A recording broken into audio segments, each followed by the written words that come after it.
Hello दोस्तों, मैं भी और बात पे एक बार फिर स्वागत करता हूं आप सबका अपने YouTube channel UP regular classes में। जैसा कि आपने पिछला वीडियो अगर देखा होगा तो हम लोग संविधान में 1 बाय 1 टॉपिक में कुछ थ्योरी में चर्चा करते हैं। इसके बाद हम कुछ क्वेश्चनों में चर्चा करते हैं और आप विश्वास मानिए कि यदि आपने इन क्वेश्चनों को 2 से 3 बार 4 बार रिवीजन पे रख लिया तो निश्चित ही आने वाले विभिन्न एग्जामों में आप पॉलिटी में और इन टॉपिकों में एक बेहतर स्कोर करोगे। आप या आपने जब पिछले महीने कुछ एग्ज़ाम दिए होंगे, अगर पॉलिटी से क्वेश्चन मिला होगा, प्रस्तावना से मिला होगा, तो आप निश्चित ही उस चीज़ को समझ पा रहे होंगे। तो उसी क्रम में ये अगला वीडियो है संघ व राज्य क्षेत्र, जो केंद्र शासित प्रदेश हैं वो और राज्य क्षेत्र यानी जो राज्य हैं उन्हीं क्रम में है। तो अगर हम ज़्यादा देरी न करते हुए बात करते हैं तो संघ व राज्य क्षेत्र, इसका उल्लेख भाग 1 में संविधान के खूब याद रखना है। किस भाग में? भाग 1 में। और अनुच्छेद आपसे पूछे तो अनुच्छेद 1 से 4 में। संघ व राज्य क्षेत्र, क्वेश्चन आप समझोगे, संघ व राज्य क्षेत्र का उल्लेख संविधान के किस भाग में? तो भाग 1 में। और किस अनुच्छेद में? तो अनुच्छेद 1 से 4 तक। 1 से 4 तक किसका उल्लेख है? संघ व राज्य क्षेत्रों का। अब क्वेश्चन आता है कि 1 से 4 तक चारों अनुच्छेद मोस्ट इंपॉर्टेंट अनुच्छेद कहलाते हैं। अब पहला अनुच्छेद क्या होगा? पहला अनुच्छेद है, आपको याद रखना है, पहला अनुच्छेद वो कहता है, अनुच्छेद 1 में कह रहा है कि भारत अर्थात इंडिया, भारत अर्थात इंडिया, ये अंबेडकर जी के शब्द हैं, याद रखिएगा। भारत अर्थात इंडिया एक राज्यों का समूह है, यूनियन स्टेट। जो भारत है वो राज्यों का समूह है, यानी 28 राज्य और 8 केंद्र शासित प्रदेशों का उल्लेख भारतीय संविधान के किस अनुच्छेद में है? तो अनुच्छेद 1 में। क्वेश्चन ऐसे पूछेगा, या तो क्वेश्चन पूछ लेगा कि भारत राज्यों का संघ है, इसका उल्लेख किस अनुच्छेद में है? 1 में। या पूछ लेगा 28 राज्यों का उल्लेख भारतीय संविधान में कहाँ मिलता है? अनुच्छेद 1 में। 8 जो अपने यूटी हैं उनका उल्लेख कहाँ मिलता है? तो अनुच्छेद 1 में। पहला अनुच्छेद हो गया। दूसरा अनुच्छेद आता है, वो है इस अनुच्छेद में यदि भारतीय सीमा में, भारतीय राज्यों में किसी अन्य राज्यों को शामिल करना, भारतीय सीमा में किसी अन्य देश की या अन्य राज्य की सीमा को शामिल करना। जैसे आप देख पाओगे मैप में, पहले मैप की चर्चा करेंगे बाद में थ्योरी में आएंगे। आप देख पाओगे ये, जैसे आप देख पा रहे हो, ये नेपाल है, ये भूटान है,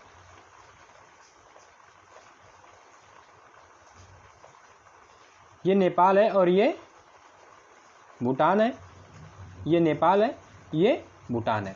इन दोनों को यदि भारत में कभी शामिल होना पड़ा या भारत ने इन दोनों को कभी शामिल किया, या ये पाकिस्तान है, या ये तिब्बत है, या ये चीन है, या ये अफ़गानिस्तान है, या ये म्यांमार है, या नीचे आप देख पाओगे ये बांग्लादेश है, ये अगर इसको कभी भारतीय राज्य क्षेत्र में शामिल किया गया तो किस अनुच्छेद में परिवर्तन किया जाएगा? तो अनुच्छेद 2 में। आप याद रखोगे कि अनुच्छेद में परिवर्तन होगा अनुच्छेद 2 में। यानी भारतीय सीमा में किसी वा देश की वा राज्य की सीमा को साझा करना किस अनुच्छेद में परिवर्तन होगा? तो अनुच्छेद 2 में। याद रहेगा।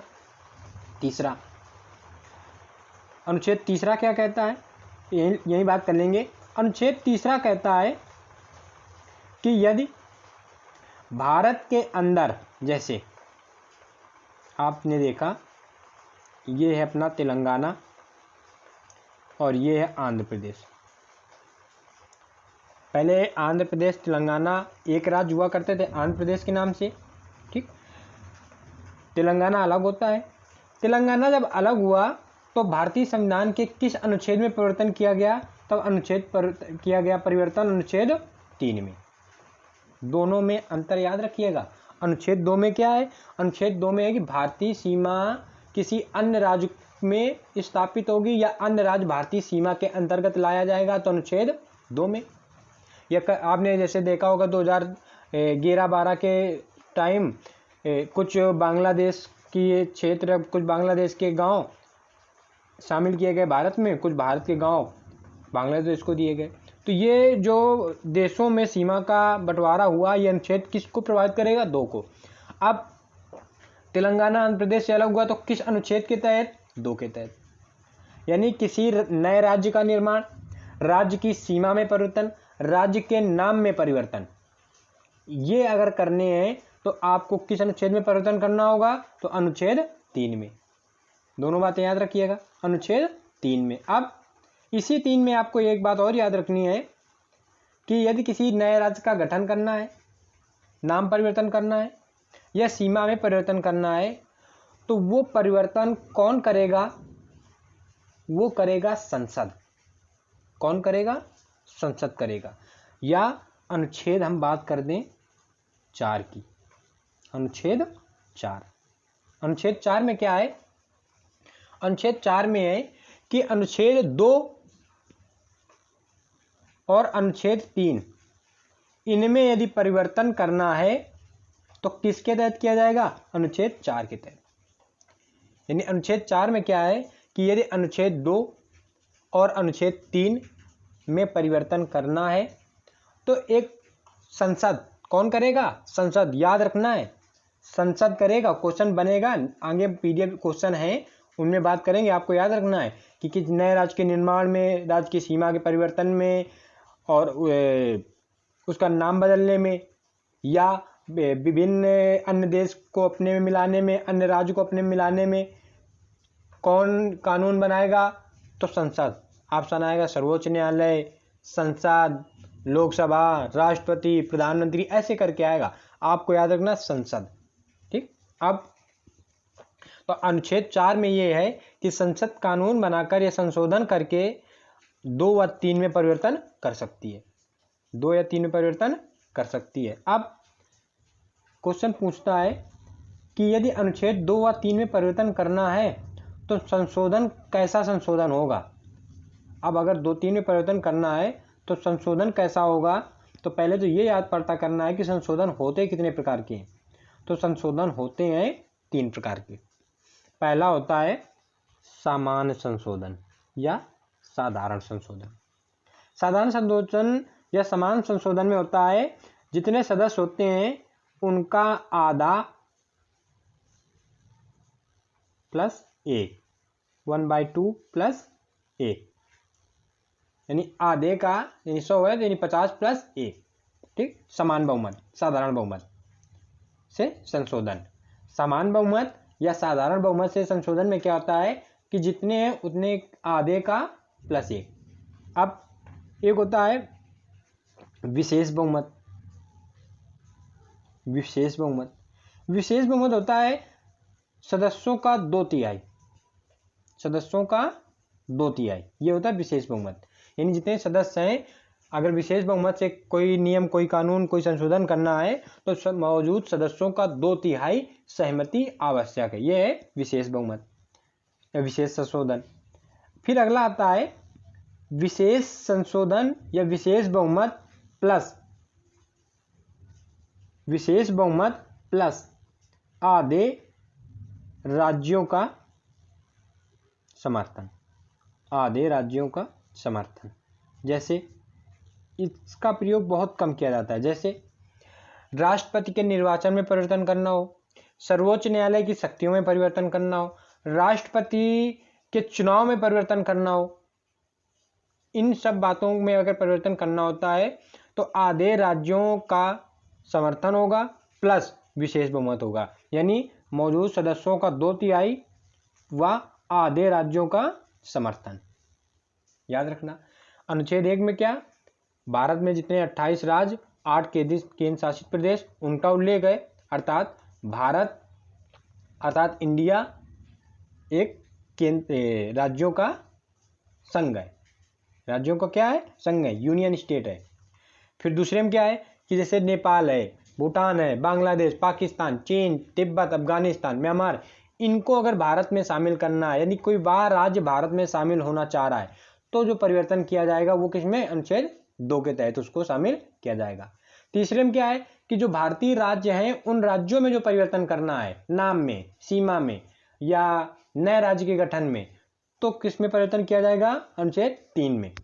और ये जो 2 और 3 में जो परिवर्तन किया जाएगा, ये परिवर्तन करने का अधिकार किसको है, संसद को। ये किसमें उल्लेखित है, तो ये उल्लेखित है अनुच्छेद 4 में। संसद सामान्य बहुमत से संशोधन करेगी और 2 व 3 में परिवर्तन कर देगी। इतना याद रखोगे। अब जो इसमें थोड़ी सी थ्योरी लिखी है वो हम चर्चा करते हैं। कह रहा भारतीय स्वतंत्रता अधिनियम 1947 के द्वारा 2 स्वतंत्र एवं पृथक प्रभुत्व वाले राज्य वाले देश भारत व पाकिस्तान का निर्माण होता है। ठीक है। अगला, देशी रियासतों के समक्ष 3 विकल्प प्रस्तुत किए गए, भारत में शामिल हो या पाकिस्तान में शामिल हो या स्वतंत्र रहें। भारत में शामिल हो, पाकिस्तान में शामिल हो या स्वतंत्र रहें। हम इसकी चर्चा वीडियो के अंत में करेंगे। ये आपको सिलेबस के लिए तो ना होगा, लेकिन सुनने में इंटरेस्टेड होगा। इसकी हम थोड़ी सी कहानी की बात करेंगे, 2 या 3 मिनट की कहानी होगी, उसके बाद करेंगे। आप वीडियो अंत तक जरूर देखें। फिर आगे कह रहा है भारतीय सीमा के अंतर्गत 552 रियासतें थी, कोई बात नहीं। अब याद कौन कौन सी रखनी है कि जो 3 रियासतें भारत में विलय करने से अपने आप को मना कर रही थी, भारत में वो अपने आप को स्वतंत्र घोषित करना चाह रही थी या पाकिस्तान में जाना चाह रही थी। जैसे हैदराबाद पाकिस्तान में जाना चाह रहा था, जूनागढ़ स्वतंत्र रहना चाह रहा था, कश्मीर स्वतंत्र रहना चाह रहा था। तो हैदराबाद, जूनागढ़ और कश्मीर पूछ लेता है कि इनमें से कौन सी रियासत को विभिन्न कार्रवाई से या किसी विलय पत्र से या किसी भी अन्य कारणों से शामिल किया गया, यानी उनकी मर्जी ना थी, जबरदस्ती शामिल किया गया। तो तीनों रियासतें कौन सी थी, हैदराबाद, जूनागढ़ और कश्मीर। अब इसी में कहता है हैदराबाद को पुलिस कार्रवाई द्वारा, किसके द्वारा, पुलिस कार्रवाई को, जूनागढ़ को जनमत संग्रह द्वारा, जबकि जूनागढ़ का जो शासक था वो इस्लाम धर्म का शासक था, लेकिन आबादी जो थी वो हिंदू आबादी थी। तो वो जनमत संग्रह, जनमत किया गया, जनमत बहुमत संग्रह हुआ, और उस जनमत संग्रह के द्वारा हिंदू आबादी के कारण वो भारत में शामिल होना चाह रहे थे। कश्मीर को विलय पत्र द्वारा। तीनों बातें याद रखनी है, हैदराबाद पुलिस कार्रवाई, जूनागढ़ जनमत संग्रह, कश्मीर विलय पत्र। आगे बात करें, भारतीय संघ में शामिल किया गया, सही है। संविधान के तहत भारतीय संघ के राज्यों क्षेत्रों को 4 भागों में वर्गीकृत किया गया। आपके मतलब का बिल्कुल नहीं है, ये कोई मतलब का नहीं है, सीधे ये पढ़ते हैं। कह रहा अनुच्छेद 1, भारत अर्थात इंडिया राज्यों का संघ है। खूब याद रखना है, भारत अर्थात इंडिया राज्यों का संघ है। किस अनुच्छेद में है, 1 अनुच्छेद में है, अनुच्छेद 1 में। भारतीय अनुच्छेद 2 क्या कह रहा है, भारतीय संघ में नए राज्यों के प्रवेश या स्थापना की संसद की शक्ति, जो हमने चर्चा की, आप बिल्कुल पिछला देख रहे हो, ये इसमें ज़्यादा साहित्यिक शब्दावली हो जाती है, ये समझने में थोड़ी सी डिफिकल्ट हो जाती है। और यही रीज़न होता है कि किताबी शब्दावली हमें समझ में कम आती है, तभी हमें किसी न किसी टीचर की, किसी न किसी मेंटर की आवश्यकता पड़ती है। और आप अगर ये वीडियो देख रहे होगे तो अंत तक वीडियो अवश्य देखिएगा। आपको इस टॉपिक में मैं विश्वास दिला रहा हूँ कि कोई समस्या आज के बाद ना होगी। इतना अच्छे तरीके से आपको कंटेंट देंगे हम। ठीक। तीसरी बात कि नए राज्यों का, यानी राज्य के अंदर ही, भारत के अंदर ही नए राज्य का निर्माण करना है, सीमा में परिवर्तन करना है, नाम में परिवर्तन करना है, ये सब कौन करेगा, अनुच्छेद 3 के तहत संसद करेगी। कैसे करेगी, ये याद रखना है, साधारण बहुमत से। कैसे करेगी, साधारण बहुमत से। और इस शक्ति का उल्लेख किसमें है, तो इस शक्ति का उल्लेख है अनुच्छेद 4 में। किसमें, अनुच्छेद 4 में। और जो साधारण बहुमत संशोधन होता है, वो संशोधन, संविधान संशोधन जो 368 है, इसके अंतर्गत नहीं आता। खूब याद रखना, इसके अंतर्गत नहीं आता। हमने बात की थी कि संशोधन कितने प्रकार के होते हैं, 3 प्रकार के, साधारण, विशेष, विशेष प्लस आधे राज्यों का समर्थन। आगे बात करें। संसद संविधान में संशोधन करके किसी भारतीय भूभाग को किसी अन्य देश को सौंप सकती है। सही है। कह रहा जून 1948 में भारत सरकार ने एसके दर की अध्यक्षता में भाषी प्रांत आयोग का गठन किया। खूब याद रखना, सन ना याद रहे। सबसे पहले भाषा के आधार पर प्रांतों के गठन की बात किस समिति के द्वारा की गई? तो एसके दर की अध्यक्षता में एक समिति बनी थी, उसका नाम ही था एसके दर समिति। इस आयोग ने अपनी रिपोर्ट दिसंबर 1948 में पेश की। कोई डेट की कोई दिक्कत नहीं। अब याद रखना है कि इस आयोग ने भाषा के आधार पर राज्यों के पुनर्गठन की बात ना कही थी, तो किसके आधार पर कही थी? प्रशासनिक सुविधा के अनुसार। खूब याद रखना कि जो 1948 में एसके दर की अध्यक्षता में भाषी प्रांत आयोग की नियुक्ति की गई या आयोग का गठन किया गया, इसने भारतीय राज्यों का गठन भाषी आधार पर ना करके किसके आधार पर करने की बात कही? प्रशासनिक सुविधा के अनुसार। याद रखना। आगे बनती है एक समिति बनती है जीवीपी समिति। जवाहरलाल वल्लभ भाई पटेल, पट्टाभी सीतारमैया, इन तीन लोगों की संयुक्त समिति बनती है। इस समिति ने ये एसके दर की जो अध्यक्षता में भाषी प्रांत आयोग की नियुक्ति हुई और इसने जो बताया कि नहीं राज्यों का गठन भाषा के आधार पर नहीं प्रशासनिक सुविधा के अनुसार हो, इस समिति ने किसने? जीवीपी समिति ने इस बात का खंडन किया कि नहीं प्रशासनिक सुविधा के अनुसार पे नहीं भाषा के आधार पे हो। तो आपको याद रखना है कि जवाहरलाल नेहरू, वल्लभ भाई पटेल, पट्टाभी सीतारमैया तीनों लोगों की संयुक्त समिति थी। उस समिति का नाम था जेवीपी। समिति का नाम था जेवीपी।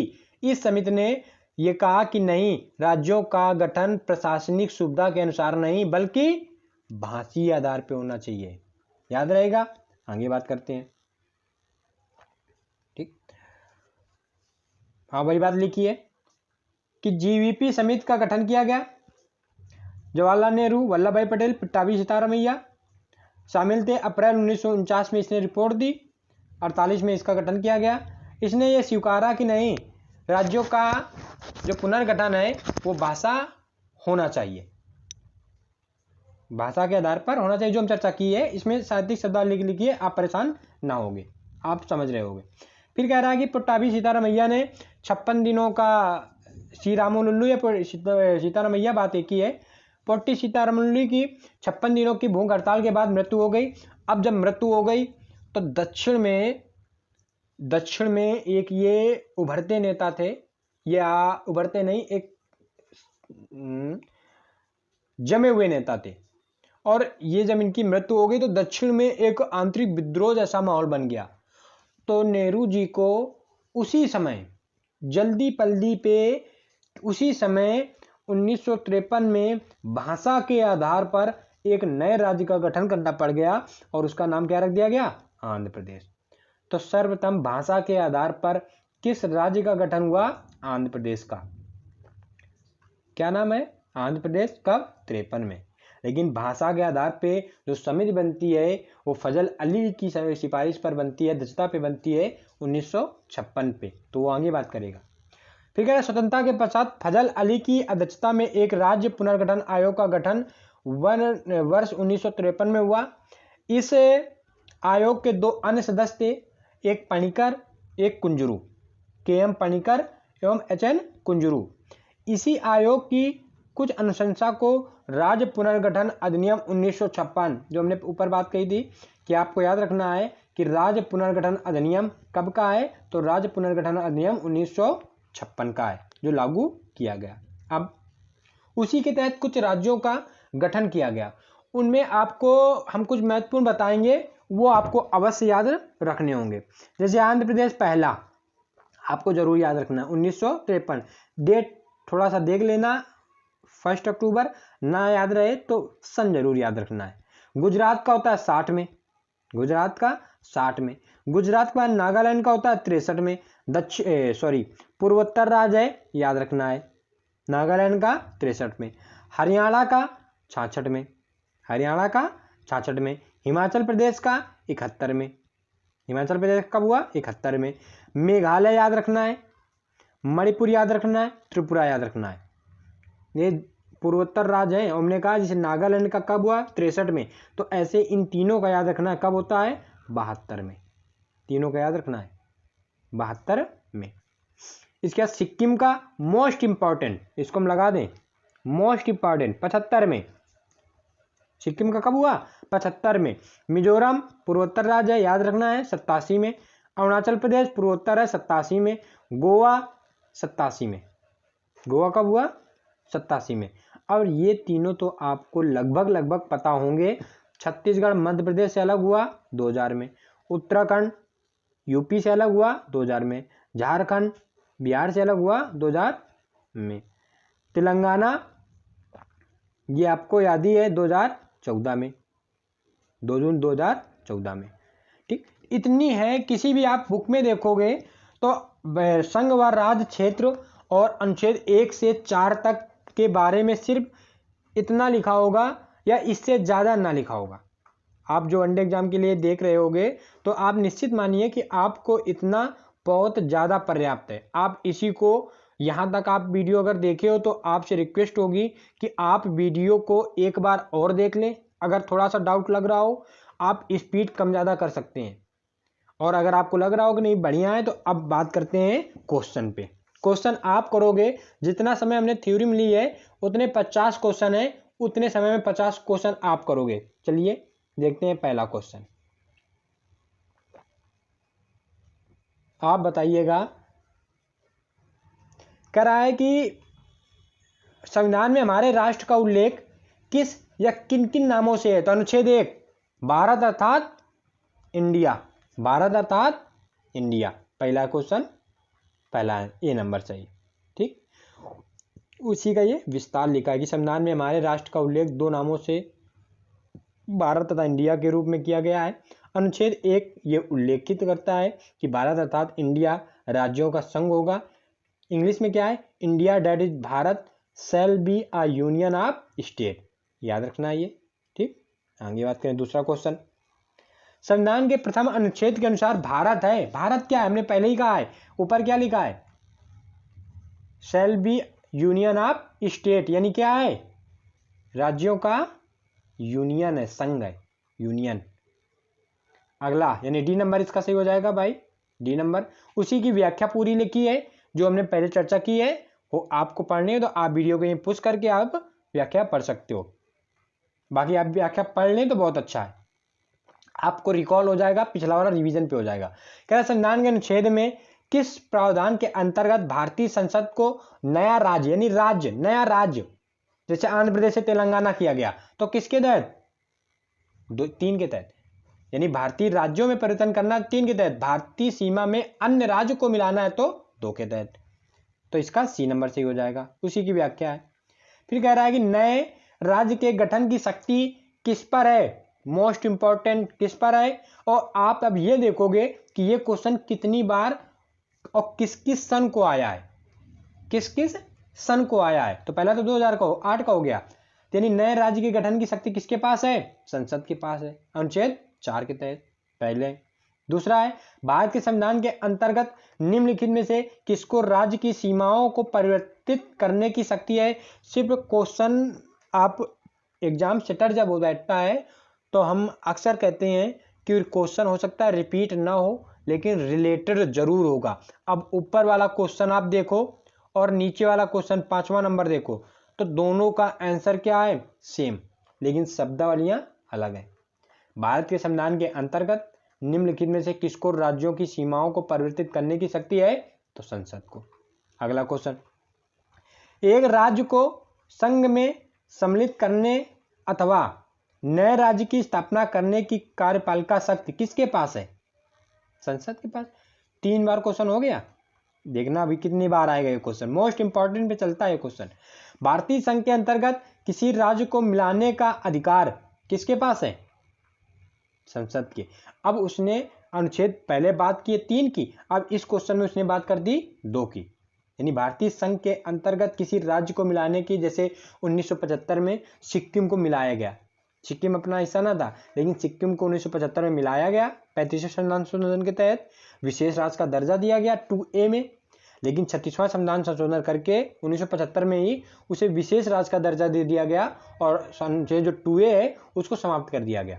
और जो सिक्किम के विशेष अधिकार हैं वो 371F में है। जैसे 370 में कश्मीर का था, ऐसे 371F में सिक्किम के हैं। ठीक, आगे बात करते हैं। कह रहा निम्नलिखित में से कौन सा कथन नए राज्यों के निर्माण के बारे में सही नहीं है? सही नहीं है, पढ़ना देखो। संसद विधि द्वारा नए राज्य का निर्माण करती है, बिल्कुल है, कोई ना कोई संशोधन करती है। इस प्रकार की विधि में संविधान की पहली अनुसूची और चौथी अनुसूची के संशोधन का प्रावधान होगा, बिल्कुल होगा। क्योंकि जब नया राज्य बनेगा तो जो वहाँ काउंटिंग पे 28 हैं राज्य, उनमें कमी या ज्यादा कमी होगी या अधिकता होगी। केंद्र शासित में है 8, तो उनमें कम ज्यादा की बात होगी, तो पहले में परिवर्तन करना पड़ेगा, और 4 के तहत तो परिवर्तन किया ही जाएगा। सही है। इस प्रकार की विधि को अनुच्छेद 368 के प्रयोजनों के लिए संविधान का संशोधन समझा जाएगा? नो, ये 368 के अंतर्गत नहीं आता, क्योंकि ये साधारण कैसा संशोधन होता है? साधारण संशोधन होता है, और साधारण संशोधन 368 के अंतर्गत नहीं आता। तो इसका आंसर क्या हो जाएगा? C number. उसी की ये व्याख्या लिखी है। अगला क्वेश्चन नेक्स्ट कह रहा एक नया राज्य बनाने में संवैधानिक संशोधन के लिए कैसा, मोस्ट इंपॉर्टेंट पिछली वाले तरीके, कैसा? साधारण। कैसा? साधारण, ए नंबर। कह रहा है भारत में एक नया राज्य सृजित करने वाले विधेयक को पारित होना अनिवार्य है। पारित होना अनिवार्य है संसद में साधारण बहुमत तथा कम से कम 2/3 राज्यों के समर्थन से। संसद में साधारण बहुमत द्वारा, संसद में 2/3 बहुमत द्वारा नहीं, हमने क्या कहा? संसद में साधारण बहुमत द्वारा, कोई नहीं विशेष बहुमत, राज्यों का बहुमत कोई नहीं, केवल साधारण बहुमत द्वारा। अगला क्वेश्चन कथन कारण का है, आपको आ जाएगा, और आप चाहें तो वीडियो को पुश करके पहले आप अपना पूर्वावलोकन कर लें, इसके बाद हम क्वेश्चन हमारा सुने। कह रहा भारत संघ नहीं है, बिल्कुल गलत है भाई। कैसे संघ नहीं है? भारत संघ है, पहला तो गलत हो गया। तो अब ये देखो कहाँ है, ऑप्शन देख लो पहले कि ए किस में गलत है। ए तो केवल इसी में गलत आ रहा है, डी में। ठीक, तो आंसर तो इसका ये होगा, लेकिन हम बी की भी चर्चा करेंगे। कह रहा किसी भी राज्य का क्षेत्र, सीमा, नाम उसकी सहमति के बिना भी परिवर्तित करने की शक्ति संघीय संसद को प्राप्त है, बिल्कुल प्राप्त है। किसी भी राज्य की सीमा में परिवर्तन, नाम में परिवर्तन, राज्य के विभाजन करने की शक्ति संसद को है, लेकिन इसकी सूचना संबंधित राज्य को राष्ट्रपति देगा और कहेगा कि आप विचार करके राष्ट्रपति को उस विषय में सलाह दे सकते हैं। वो राज्य उस राष्ट्रपति को सलाह दे सकता है। जैसे उत्तर प्रदेश को मान लो फ्यूचर में, भविष्य में 2-3 भागों में बांटने की बात कर दी जाए, 2 भागों में, 3 भागों में, तो ये उत्तर प्रदेश के संबंधित सीएम को, विधानमंडल को, विधान परिषद को ये दी जाएगी सूचना कि ऐसा किया जा रहा है, आप अपने मत रखिए, विचार रखिए। मानना ना या ना मानना वो राष्ट्रपति के विवेक पर निर्भर है, लेकिन एक समयावधि दी जाएगी कि आप 10 दिन, हफ्ते, महीने भर में इस विषय में कुछ अपने विचार रख सकते हो। ठीक, तो ये बिल्कुल है, बिना संसद राष्ट्र के अनुमति के या सलाह के भी संशोधन कर सकती है। तो दोनों सही हो गए, यानी पहला तो गलत है, आर सही है, बिल्कुल सही है। उसी की व्याख्या नीचे है। फिर संवैधानिक प्रावधानों के अनुसार राज्यों की सीमा को बदलने के लिए सहमति की आवश्यकता है। किसकी सहमति? किसी की सहमति की आवश्यकता नहीं है, बता दिया जाएगा राज्यों को ऐसा किया जा रहा है, आप अपना विचार रख दो। आपका विचार मानने लायक होगा तो माना जाएगा, ना मानने की मन होगा तो ना माना जाएगा, यानी राज्यों की सहमति की आवश्यकता नहीं होती। अगला क्वेश्चन निम्नलिखित में से कौन एक नए राज्यों के निर्माण के लिए संवैधानिक उपबंध नहीं है? किसी राज्य का क्षेत्र बढ़ाकर है उपबंध, किसी राज्य का क्षेत्र घटाकर यानी सीमा में परिवर्तन, किसी राज्य का नाम परिवर्तन है। एक राज्य संघ राज्य क्षेत्र शामिल कर सकेगा? नहीं, राज्य ना करेगा, ये तो संसद कानून बनाएगी, राज्य कैसे कर लेगा संघ को? तो ये संवैधानिक उपबंध नहीं है। अगला निम्नलिखित में कौन सा संविधान के अनुच्छेद 3 के तहत संसद के एक कानून द्वारा संभव नहीं है? कौन सा संभव नहीं है? नए राज्यों का गठन है 3 में, क्षेत्रों में परिवर्तन 3 में है, सीमाओं में परिवर्तन 3 में है, नामों में परिवर्तन 3 में है, लेकिन नए राज्य का प्रवेश किसमें है? 2 में। यानी ये 3 का उपबंध नहीं है। अगला क्वेश्चन कह रहा संविधान में यूनियन ऑफ स्टेट शब्द प्रयुक्त हुआ है क्योंकि भारतीय राज्यों को अलग होने का अधिकार नहीं है। बिल्कुल नहीं है, पहला सही है, पहला सही है। इसके दर आयोग ने राज्यों के पुनर्गठन हेतु भाषा के आधार की अपेक्षा प्रशासनिक सुविधा को वरीयता दी। बिल्कुल सही है, जिन्होंने कहा प्रशासनिक सुविधा के अनुसार राज्यों का गठन करो। पंडित नेहरू यानी JVP जो समिति बनी थी, पंडित नेहरू, सरदार पटेल और पट्टाभी सीतारामैया की अध्यक्षता में एक समिति बनी थी JVP, उसने कहा था कि भाषी आधार के पक्ष में नहीं थे, नहीं राज्यों के पुनर्गठन में भाषी आधार के पक्ष में नहीं थे। सही है भाई, यानी इसमें कौन से उपयुक्त सभी सही की बात कर देगा।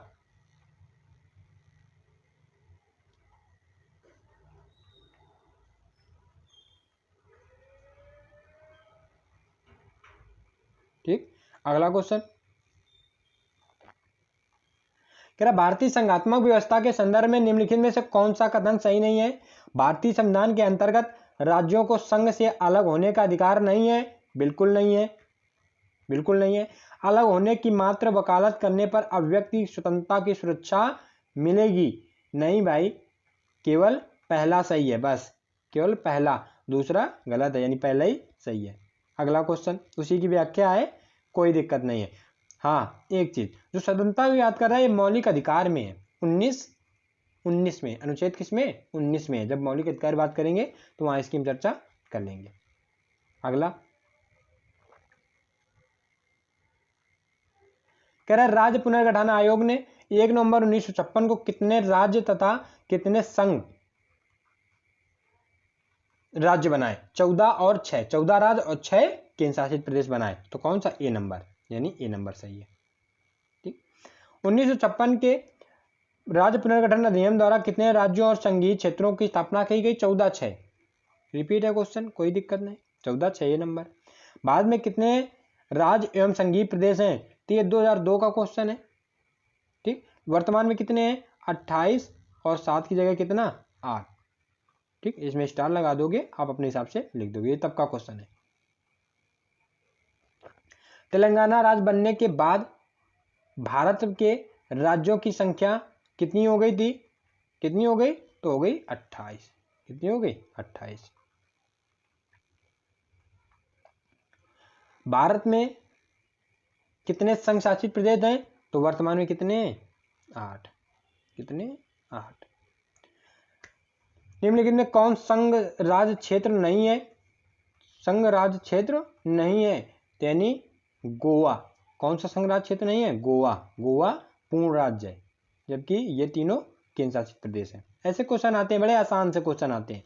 दिल्ली कैसा है? दिल्ली एक केंद्र शासित प्रदेश है।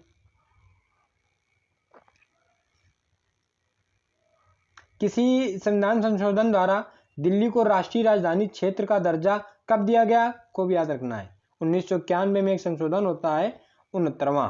कौन सा? 69वां संविधान संशोधन। ये 69वां संविधान संशोधन 1991 को राजधानी दिल्ली को एक संघ राज्य क्षेत्र की श्रेणी से में कायम रखते हुए इसके लिए एक विधानसभा और विधान मंत्रिपरिषद का उपबंध किया गया।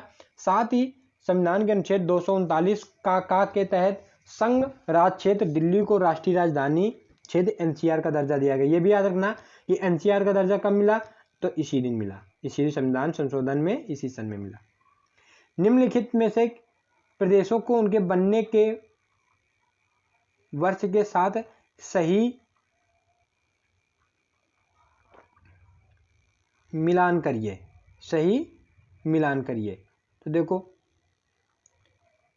लक्षद्वीप, दमन द्वीप और दादर नागर हवेली, इसका बनेगा बी नंबर। एक बार आप देख सकते हो बी नंबर कैसे है, ये देख लो सीधे। अब इसका बी नंबर आप देख लोगे, कोई महत्वपूर्ण इतना नहीं है, इतनी आपको डिजिट याद रखने की जरूरत नहीं है, लेकिन आप चाहे ना तो आप देख सकते हो, बाकी कोई महत्वपूर्ण नहीं इतना।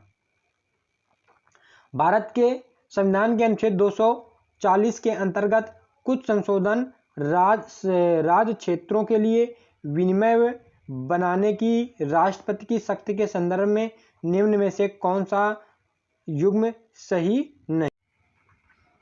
अगला क्वेश्चन कह रहा है निम्नलिखित कथनों में से कौन सा एक गलत है। कह रहा है गोवा को 1987 में पूर्ण राज्य का दर्जा मिला, बिल्कुल, क्योंकि इसी दिन दमन और दीव को अलग किया गया। ठीक है, दीव खंबात की खाड़ी पर है, बिल्कुल। अगर आप मैप में आपको दिखाएं दीव कहाँ है तो आप देखने की थोड़ी सी कोशिश करना, मैप में आप कहाँ है दीव। चलते हैं जहाँ मैप है अपना, ये रहा मैप। तो अगर आप देख पाओगे ये है द्वीप, खंबात की खाड़ी में ये जो द्वीप है ये एक द्वीपीय है। कैसा है? द्वीपीय है। ठीक, अगले क्वेश्चन चलते हैं।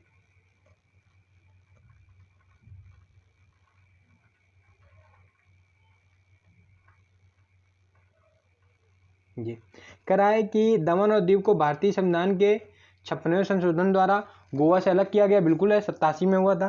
दादर और नागर हवेली वर्ष 1954 तक फ्रांसीसियों नहीं भाई, ये पुर्तगालियों के अधीन थी। किसके? गोवा किसके अधीन था? पुर्तगालियों के। 61 में आज़ाद हुआ। कब? 61 में। ठीक, हाँ, तो डी नंबर इसका सही है, ये गलत है। सिक्किम भारत का एक नया राज्य बना, कब बना? हमने चर्चा की थी 35वां संविधान संशोधन 1975 में। कब बना? 75 में। फिर कह रहा है निम्नलिखित में से किस संशोधन द्वारा सिक्किम को राज्य का दर्जा मिला? तो 35वां संशोधन, के पूर्ण राज्य के रूप में, पूर्ण राज्य के विशेष राज्य के रूप में कब बना? 35 में, विशेष में। और पूर्ण क्या रहा? पूर्ण। तो पूर्ण राज्य में कब बना? 36वें में, 1975 में ही हुआ था। बिहार को काटकर एक पृथक वनांचल राज्य बनाना संभव है? संभव है। राज्य विधानसभा में कानून नहीं, राज्य कहाँ बनाएगी? अगर राज्य से राज्य को नया राज्य बनाना है, राज्य को काट के बनाना है, कौन? संसद। संसद वाला कोई संविधान में इसमें ऑप्शन ही नहीं है। तो कौन सा सही है? D number. कौन करता है? संसद करती है। अगला कह रहा है कि इनका क्रम बताना है कि कौन कब पुनर्गठित हुआ। गोवा कब होता है? 87 में। गोवा कब हुआ? 87 में। तेलंगाना 14 में, तेलंगाना 14 में। हरियाणा 66 में। झारखंड 2000 में। अब आप अरेंज कर दो, झारखंड 2000 में। अब कौन सा हो जाएगा? पहले 66 आएगा, 66 के बाद पहला आ जाएगा 87, 87 के बाद 2000, यानी तीसरा। और ये कौन सा सही है? बी। तभी ऑप्शन हमने थोड़ा देखा, आसानी मिल जाएगी, जल्दी मिल जाता है। छत्तीसगढ़ का 2000 में हुआ, मध्य प्रदेश से अलग हुआ। झारखंड भी 2000 में अलग हुआ। अरुणाचल प्रदेश 87 में अलग हुआ। सिक्किम 75 में अलग हुआ। अब क्रम रख दो, पहले 75 आएगा, फिर 87, तो 4 और 2। कौन सा सही है? बी नंबर सही है। अगला क्वेश्चन ये फिर है, आप इनको एक बार रिपीट कर सकते हो। कह रहा नीचे दिए गए राज्यों को भारत संघ के संपूर्ण राज्य का दर्जा प्राप्त होने का सही कालक्रम बताना। सिक्किम को मिला 75 में, हम लिख देंगे डेटे, आप मिला लोगे।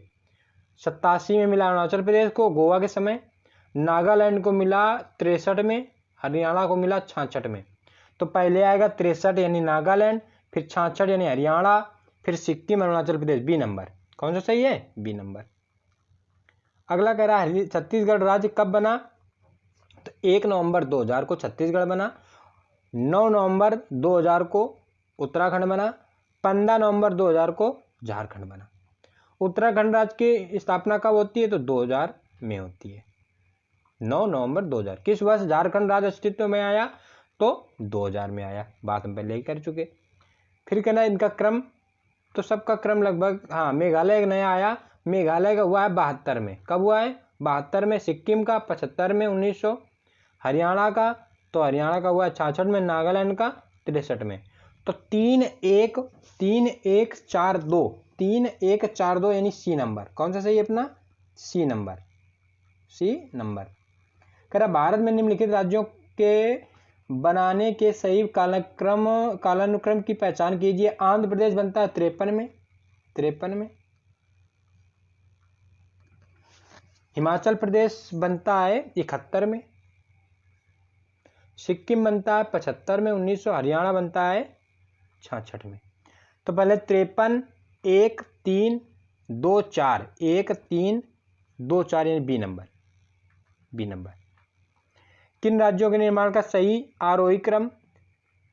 इसमें लगभग मैं सब ऊपर चर्चा कर चुके हैं। नागालैंड 63, मेघालय 72, सिक्किम 75, अरुणाचल 87। आप क्रम आप रखोगे। महत्वपूर्ण क्वेश्चन है, आरोह का है क्वेश्चन। फिर कह रहा निम्नलिखित राज्यों के निर्माण का सही आरोही क्रम है, तो इसका आंसर हम आपको बता देंगे, इसका डी है। हरियाणा, महाराष्ट्र और राजस्थान, डी है। अगला है क्वेश्चन, सुमेलित करना है। नागालैंड का हुआ है 63 में, कब हुआ है? 63 में।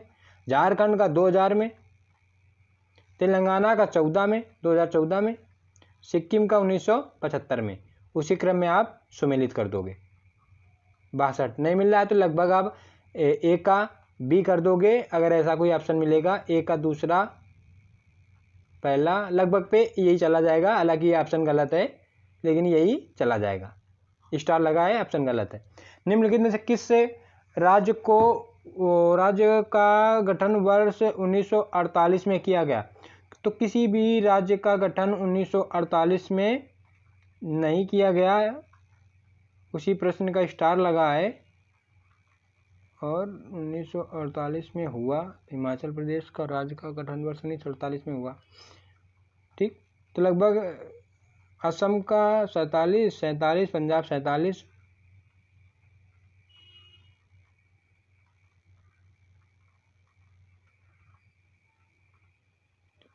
तो ये क्वेश्चन थोड़ा सा गलत है, आप इसको छोड़ दोगे, कोई मतलब का नहीं है। निम्न में कौन एक कथन असत्य है? कह रहा मैसूर राज्य का नया नाम तमिलनाडु रखा गया, नहीं, मद्रास है, मद्रास का तमिलनाडु। मैसूर क्या कर्नाटक वाला मैसूर है। ठीक, तो यही असत्य है, बाकी सब सत्य है। गोवा दमनदीप से अलग हुआ। बम्बई राज्य गुजरात यानी सौराष्ट्र था। हिमाचल प्रदेश पहले संघ शासित प्रदेश था, सही है। 48 में संघ शासित था, 71 में पूर्ण बन गया। अगला क्वेश्चन, भारत के भाषा के आधार पर राज्यों के गठन हेतु राज्य पुनर्गठन आयोग कब अस्तित्व में आता है? तो 53 में गठन हुआ। 56 में रिपोर्ट आई। तो ऑप्शन अगर नहीं है, हालांकि स्टार लगा है, 53 के अनुसार बता रहा है। ठीक, तो आप कोई दिक्कत नहीं, इसको छोड़ सकते हो। बाकी आप याद रखिए 53 में आई, 55 में रिपोर्ट मिली और 56 में लागू किया गया। आज़ादी के बाद भाषा के आधार पर भारत के राज्यों का पुनर्गठन किस वर्ष हुआ? तो 1956 में हुआ। सी नंबर, कब हुआ? 1956 से शुरू हुआ। भाषीय आधार पर राज्यों का पुनर्गठन कब हुआ? तो 56 से शुरू हुआ। वही क्वेश्चन रिपीट है अदर आयोगों द्वारा। भाषीय आधार पर सर्वप्रथम किस राज्य का गठन? सबको लगभग याद रखना है, आंध्र प्रदेश का। निम्नलिखित में कौन सा भारत के आधार पर भाषा के आधार पर भारत का पहला राज्य बना? तो ये बना आंध्र प्रदेश। कौन बना? आंध्र प्रदेश। आंध्र प्रदेश एक भाषी राज्य के रूप में गठित किया गया। कब गठित किया गया? तो 1953 में, सबसे पहले 53 में, बी नंबर। अगला क्वेश्चन, सेकंड लास्ट क्वेश्चन आएगा। कह रहा है कि राज्य पुनर्गठन आयोग 1953 में बनी, सही है। इसके अध्यक्ष कौन थे? फजल अली, एक कुंजरू पणिकर, 3 थे, यानी पहला तो सही हो गया। ठीक, कह रहा है आयोग ने बंबई और पंजाब के विभाजन का समर्थन किया, नहीं। संसद के पास राज्य पुनर्गठन जो आयोग बना उसने 1956 के तहत 14 राज्य, सही है। 6 केंद्र शासित, सही है, यानी पहला और तीसरा सही है। कौन सा? पहला और तीसरा, यानी डी नंबर इसका सही हो गया। लास्ट क्वेश्चन, कह रहा भारत में राज्य पुनर्गठन आयोग की संतुष्टि के आधार पर राज्यों का पुनर्गठन किस वर्ष किया गया? 1956 में किया गया। कब किया गया? 1956 में किया गया। लास्ट क्वेश्चन था। यदि आपने वीडियो अंत तक देखा है तो मुझे पूर्ण विश्वास है कि वीडियो आपको बहुत अच्छा लगा होगा, और आप इसी वीडियो को, हम आपसे ये नहीं कह रहे कि आप इसको नोट करें कापी में, आप कोशिश करिए कि इसी वीडियो को आप जब भी थोड़ा फ्री हों, इसी वीडियो को थोड़ी स्पीड में देख सकते हैं। और आप विश्वास मानिए कि आगामी परीक्षाओं में बनने वाले क्वेश्चन, यदि संघ व राज्य क्षेत्र से क्वेश्चन आ रहा है तो इस वीडियो से क्वेश्चन बाहर ना जाएगा। मिलते हैं किसी नेक्स्ट वीडियो पे, तब तक के लिए धन्यवाद। जय हिंद।